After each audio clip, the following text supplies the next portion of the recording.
Hi friends, ఈరోజు red చట్నీతో దోశ ఎలా వేసుకోవాలో వీడియోలో చూద్దాం రండి.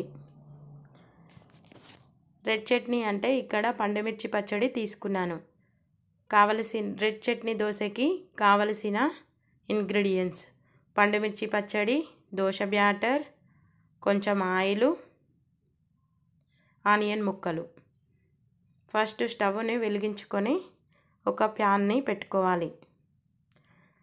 ఇప్పుడు ప్యాను పై ఆయిల్ వేసి స్టవ్ని హై ఫ్లేమ్లో ఉంచుకోవాలి. ఒక చెక్క గరిటెతో ఆయిల్ మొత్తం ప్యాన్ పై స్ప్రెడ్ చేసుకోవాలి. తర్వాత దోశ బ్యాటర్ని తీసుకొని ప్యాన్ పై వేసి గరిటెతో రౌండ్గా వేసుకోవాలి. ఇలా వీడియోలో చూసినట్లు వేసుకోవాలి. ఇప్పుడు హై ఫ్లేమ్లో ఉన్న మంటను సిమ్లో పెట్టుకోవాలి. దీనిపై పండుమిర్చి పచ్చడి వేసుకోవాలి. అయితే పండుమిర్చి పచ్చడి ఎలా రెడీ చేసుకోవాలో నేను ఒక వీడియో తీసి పెడతాను. వీడియో పెట్టాలంటే మీరు ఒకసారి పండుమిర్చి పచ్చడి కావాలని కామెంట్ చేయండి. నేను వీడియో తీసి పెడతాను. అయితే ఇప్పుడు దోశ కొంచెం కాలిన తర్వాత పండుమిర్చి పచ్చడిని దోశ మొత్తం స్ప్రెడ్ చేసుకోవాలి. దోశ మొత్తం స్ప్రెడ్ చేసుకున్న తర్వాత దోశ కాలుతూ ఉంటుంది. అయితే పండుమిర్చి పచ్చడి ఎలా రెడీ చేసుకోవాలి నేను ఇప్పుడు చెప్తాను, చూడండి.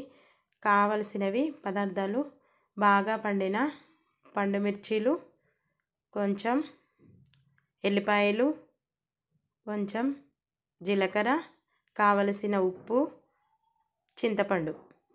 వీటిని మొత్తం అన్నిటినీ కలిపి రుబ్బుకోవాలి.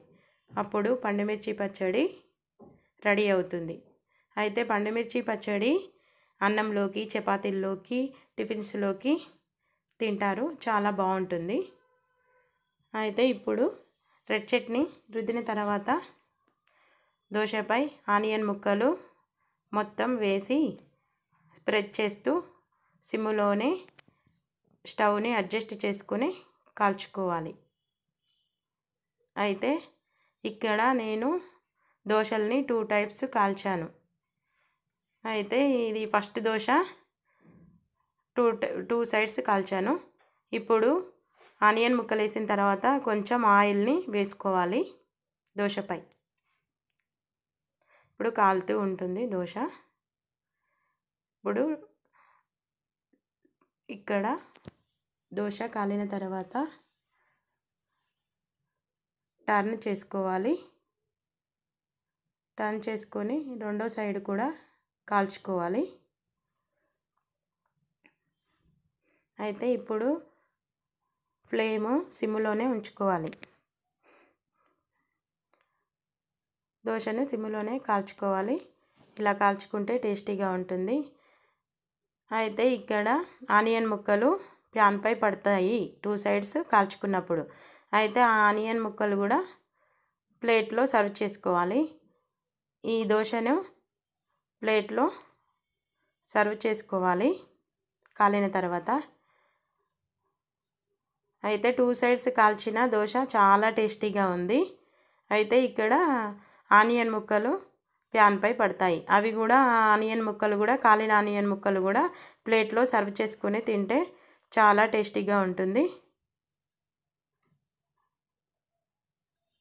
ఇప్పుడు ఒక ప్లేట్లో దోశను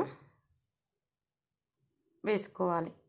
ఇప్పుడు రెడ్ చట్నీతో తయారైన దోశ రెడీ అవుతుంది. అయితే ఇక్కడ ఇంకో టైప్ దోశ కూడా కాల్చాను, చూడండి. అయితే స్టవ్ వేడెక్కుతుంటూ ఉంది ప్యాన్పై. ఇప్పుడు ఒక స్పూన్ ఆయిల్ వేసి స్ప్రెడ్ చేసుకొని దానిపై దోశ బ్యాటర్ని వేసి రౌండ్గా స్ప్రెడ్ చేసి కాల్చుకోవాలి. ఇప్పుడు సిమ్లోనే ఉంచుకోవాలి ఫ్లేము. ఇప్పుడు పండుమిర్చి పచ్చడి దోశపై మొత్తం స్ప్రెడ్ చేసుకోవాలి. చేసుకొని దానిపై ఆనియన్ ముక్కలు వేసుకోవాలి.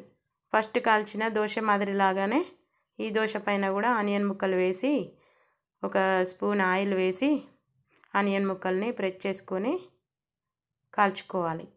అయితే ఇక్కడ వన్ సైడ్ మాత్రమే కాల్చాను.